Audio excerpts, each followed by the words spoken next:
She was a really good girl with long straight hair, and now she was running by the side of the soft shell sand. She loved to go to that place, and she was very helpful. But as she was running, she couldn't believe her eyes, because there on the side of the soft shell sand there was an octopus. The octopus had been washed up under the soft sand. The sea was calm and it couldn't get back into the sea, and if it didn't get back into the sea, then it would die. As she got closer to it, she couldn't believe it. The octopus opened its mouth and said, "Oh, hello. Please help me. I've been washed up onto the side of the sea, and I shall die if you don't help me. I asked the crab to help me, but its claws were too sharp. I asked the starfish, and its legs and arms were too sharp. Please help me." The girl looked. She couldn't believe that the octopus could talk. But she went straight over, and she was a helpful girl, and she could see that the sun was starting to dry the octopus out. "Well, I will try." As she looked, she could see in its large, round, white eye a small, salty teardrop was falling down, and she knew that she would need to take it back into the sea. When she picked it up, it was a little bit slimy, and she didn't really like the way that it felt. But she picked it up and put it in the sea, and the octopus started to go with its 8 tentacles. But before it had gone too far away, it turned around and said, "Oh, thank you. You've really helped me." The octopus sounded as if it was smiling and laughing. She grew older, and when she turned from a girl to a woman, she would always go with a stick in her hand and rest by the side of the soft shell sand, and she would look and she would watch the octopi as they would swim about on the tentacles, and they would all go, "Oh, thank you. Oh, thank you. Thank you. Thank you. Thank you. You're such a kind girl. No, you're such a kind woman. Oh, thank you." He was a tall man in a new village, and he was running right through the middle of the town. And he was hot, because it was a bright and a hot and a sunny morning. And as he ran, he remembered when he'd been a little boy how much he'd enjoyed going to see the windmill that was down by the side of the soft sandy sea. The sand was made of soft shells, and it was a smooth sea. And he just thought to himself, "I've done all of my work. I've done everything I need to do. I don't see any reason why I can't go down that place." And sure enough, he set himself off towards the sea. But when he got closer to where there had always been the windmill, where the windmill sails would go round and the corn would be ground up into bread, there'd always be a taste of fresh bread on his lips when he was a little boy, he saw that the windmill was broken, and he felt extremely sad. He sat himself down on an old white stone and thought, "I've done all of my work. I love my work. I like my work in the village, but I love to be down by the side of the sea."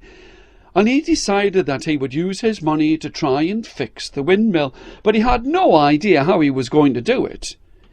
The first thing that he saw inside of the windmill was that the part of the windmill that went around, the big sails, the big white sails, well, that was broken.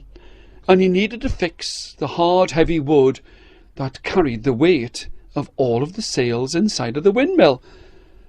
So he didn't know what he was going to do or how he was going to do it, but he started to turn a piece of wood that was hard and heavy and long and big, and soon he knew that those windmill sails would be able to go round, and if they went round they could grind the corn and make the flour to bake the bread there by the side of the soft shell sand. As he was looking, just as he'd got it all fixed, a bird with huge round red eyes came down and landed on top of the windmill, and he smiled to himself. "I don't suppose if you were to flap your wings you'd make the sails of the windmill go round." and it flew up into the air, and sure enough, a salty breeze, came up from the soft-shell sand, and the windmill started to turn around, and the wheels ground the corn, and the corn was made into flour, and he made bread. And now you will see him down by the side of the soft-shell sand, where the sea is soft and smooth. You'll see him with a smile on his face as he bakes bread for everyone beside the sea. The green fields went all the way down to the side of the sea, and there was a tall man who was with his cat, and he wanted to catch some fish. The cat really wanted him to catch some fish, and it would brrrr. The cat was black and white, with small pointy ears and long whiskers, and the cat was moving in between his ankles, backwards and forwards, licking at its lips, always going brrrr. I wish that he would catch some fish. Brrrr. He had an old rod in his hands that was long and thin, and he cast his line out to sea, but he could see that there were jellyfish, stinging jellyfish, in the water, and the man didn't want to catch them.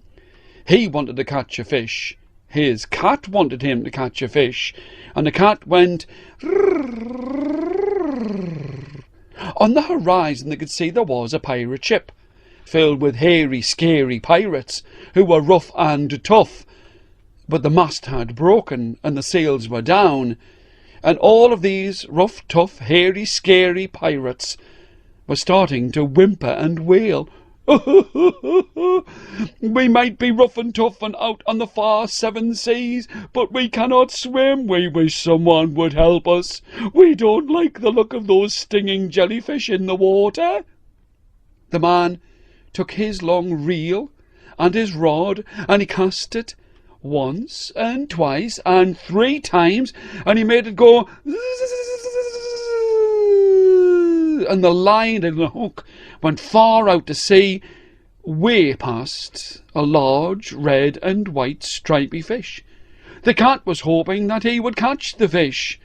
The cat went, please catch the fish, please.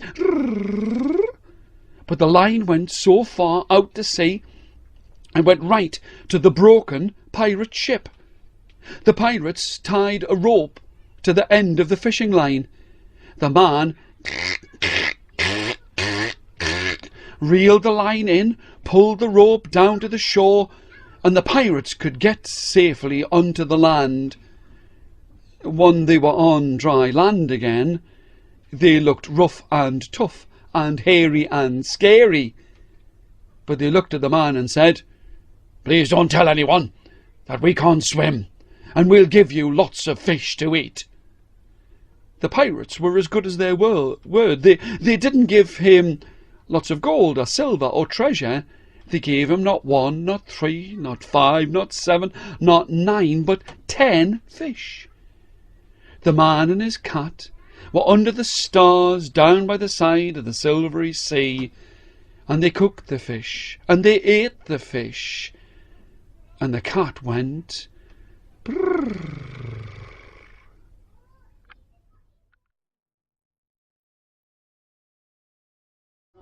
I can see Baba. A small wide mouth. A dot of an eye.